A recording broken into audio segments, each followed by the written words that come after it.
So the Sixers have made a signing, and it is a bit surprising, and that guy is Mo Bamba. It's a thing where a lot of fans may not have seen it coming, but it's a thing where I kind of do like the move. Now, the first thing that will be in a lot of Sixers fans' mind is, does that mean no Paul Reed? Does that mean we're not re-signing Paul? Woj just followed up that tweet saying that the Sixers have every intention to re-sign Paul Reed, but this just provides them more security in case Paul Reed isn't back, whatever. But the point is that it's only a league minimum deal, so it's not too big of a risk. Mo Bamba has a relationship with Embiid. If you don't know already, Embiid and Joel and Mo have a very tight relationship, and as a whole, his skill set could fit this team. I'm not telling you that I want to see Mo Bamba play next to Embiid all the time, but there's definitely lineups you can explore, which include Mo Bamba at the 4 and Joel at the 5. I'm not saying it's ideal, but Mo can definitely space the floor. I believe not this past season, but the season before, he shot 38% from 3. So Mo definitely has a bit of game to him there. I'll never forget that game in Philly. In the 21-22 season when Embiid dropped 50 against the Magic and Mo Bamba had like 27 points, didn't miss a 3, something like that. So he definitely has some talent about him. Mo Bamba can definitely block shots and be a rim protector. And under Nick Nurse, I expect him to take leaps and bounds overall as an overall defender. But as a whole, I do like deciding whether it's just a backup 5 or there's rotations in which he can play next to Joel. I definitely like it because, again, I feel like Paul Reed is making strides and I would still love to see him back. But then again, maybe in the system, Nick Nurse sees Paul Reed as potentially playing the 4 next to Joel Embiid, and Mo Bamba's coming in to be a backup 5 now. Who honestly knows, will be an interesting dynamic which I'd like to see develop. But overall, there's no harm in adding more and more depth, because you've gone from having Montrezl Harrell and Dwayne Dedman to potentially now Paul Reed and Mo Bamba. Cool down upgrade if you ask me. I know Paul Reed had the backup center minutes last year, but I'm saying that the only choice you can really go to now based on the current roster are Mo Bamba and Paul Reed if he does come back. So they're not really bad options, are they?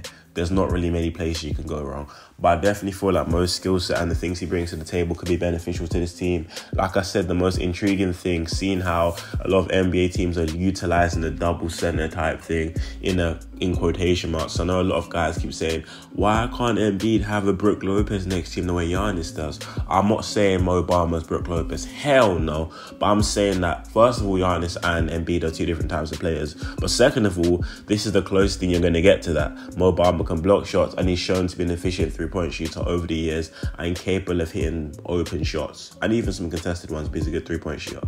So it's a thing where it's an experiment worth taking. If it goes wrong, oh no, it's a league minimum contract, he'll just be riding the edge of the bench. But it's a thing where I feel like this does make a lot of sense for both parties. From the Sixers' point of view, you get to try a new dynamic which a lot of NBA teams are utilising, which is a floor space and 5 next to a guy like Embiid.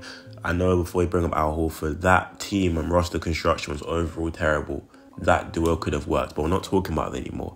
But even if it does go terribly wrong, like I said, it's a league minimum contract. And instead of bringing in a Brook Lopez, if they would have found a way to make that work, if that's the direction they wanted to go in, you can now experiment that kind of dynamic with a Mo Bamba. And like I said, if it doesn't go right, you won't have $25 million per year attached to him to the point where it's a negative contract in which you feel like you can't trade or you're forced to play him. If it goes wrong, he rides the end of the bench. So it's a good dynamic that you can try. And I definitely feel like it was a great idea from Darren Moy to bring in Mo Bamba. And again, from Mo Bamba's standpoint, it could be a thing where he shows his value. The next season he gets paid elsewhere, because Mo Bamba is definitely a valuable piece. Getting a guy like Mo is definitely, a decent sweep. I know Darren Moore was busy trolling us earlier on with a crumble cookie Tobias stuff, basically saying that he's not going to trade Tobias, whatever. But I guess it's a very decent move, and it could help the Sixers in a variety of ways, and it gives Nick Nurse more ways to be creative in different elements, whether that's defensively, offensively, spacing the floor with a certain guy, going all big with certain lineups. We'll see a Mo Bamba is definitely mobile for his height and can block shots, so it'll be an interesting dynamic. But I really like the way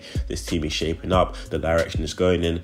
Maybe they didn't re-sign a guy like Jalen McDaniels because they thought that, okay, cool, we're bringing a guy like Mo Bamba to play behind Joel. We can see Paul Reed taking that role of a Jalen McDaniels. Maybe he has the ability to play the 4 a bit more. Who knows? So I honestly don't know the direction they're going in. If you look at the 3-point shooting, the Sixers lost in George Niang, and I'm not saying the same type of shooters, but if you look at it in that essence, Mo Bamba's been a 38% 3-point shooter in the past. I know Mo Bamba's more of a centre and isn't the same type of shooter as George Niang in the sense of the spark he's going to be providing, literally shooting 6 threes off the bench per game, something like that. But he can definitely space the floor, and you've added another guy who can hit an open shot and be a competent floor spacer. But that's all I got for this video today. I feel like Mo Bamba was a decent addition.